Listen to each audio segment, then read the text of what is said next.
The Moto E6 is Motorola's latest in its most affordable range, and it's kinda disappointing.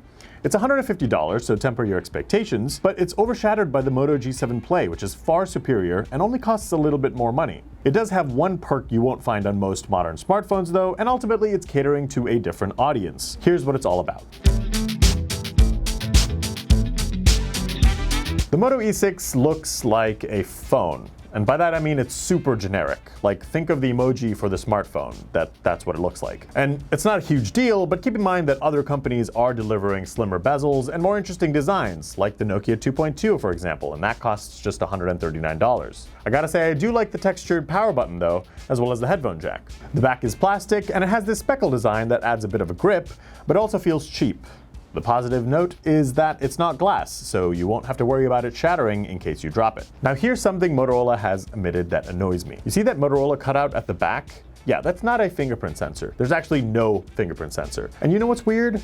Some models of the Moto E5 Play, which cost cheaper at launch than the Moto E6, had a fingerprint sensor. It's like going a step back. Yeah, there's a Google Face Unlock option, but you probably won't be able to use it for secure apps like the one for your bank. It's a weird omission. It's a 5.5-inch LCD screen over on the front with thick bezels surrounding it, and it looked a bit dim, but I didn't really have much time to play around with it. It's a 1440 by 720 resolution, which is par for the course for a phone of this price, and it does have an 18:9 aspect ratio. I do like how compact the phone is and how manageable it is in one hand, but guess which phone is smaller overall and provides a bigger screen? The Moto G7 Play. That's right, with Motorola shrinking down the bezels of the Moto G7 Play, it's shorter, narrower, and thinner.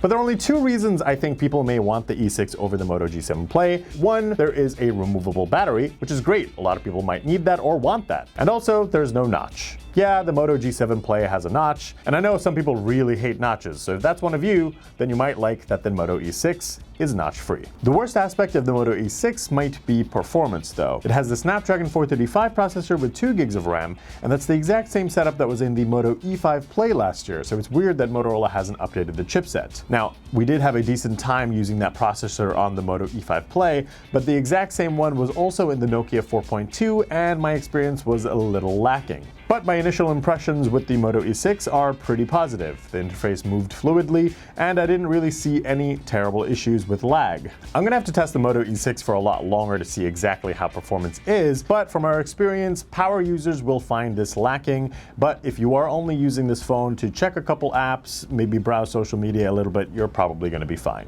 But you don't need to sacrifice performance when you don't want to spend too much on a phone. The Moto G7 Play, for example, has a Snapdragon 632 processor inside, and that significantly improves performance, and you'll be able to run most of your favorite apps and games without that much of a hitch. On the software side, the Moto E6 runs Android 9 Pie, and it's a pretty close to stock Android experience, which is nice and all, but my biggest gripe is the fact that Motorola said there are no scheduled plans for an Android update for this phone. That means this phone, which is coming out now, probably won't get Android Q, which is supposed to come out at the end of August. That's pretty pathetic. The Moto G7 Play is getting at least 1 year of Android updates, and Nokia phones around the world are getting Android updates consistently because they are part of the Android One program, and they're all in this price range. So it's disappointing to see that Motorola is not really giving Android updates a priority here. I didn't get a chance to test the camera much, but it is a 13 megapixel lens on the back with an f2.0 aperture, and a 5 megapixel lens on the front with an f2.0 aperture as well. It wasn't the fastest at snapping photos, but I'm gonna guess that this is gonna give you a typical budget phone camera experience,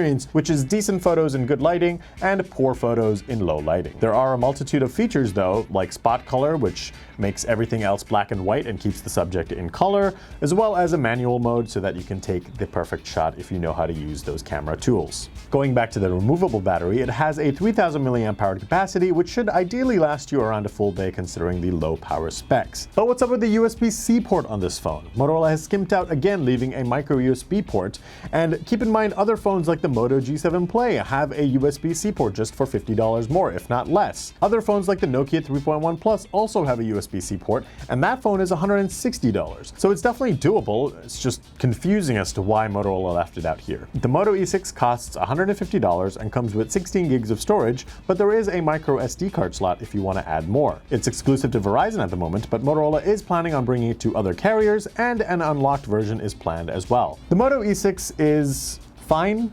That's praise given its low price, But my gut feeling says to overlook it and go for the Moto G7 Play, which can be found for $150 to $200 depending on if there's a discount. Now I still have to do a full review on the Moto E6, so I hope it changes my mind, because at the moment, color me unimpressed. Hey everyone, thanks for watching. If you have any thoughts on the Moto E6, leave it in the comments. Otherwise, like, subscribe, hit that bell for notifications, and head to digitaltrends.com for more.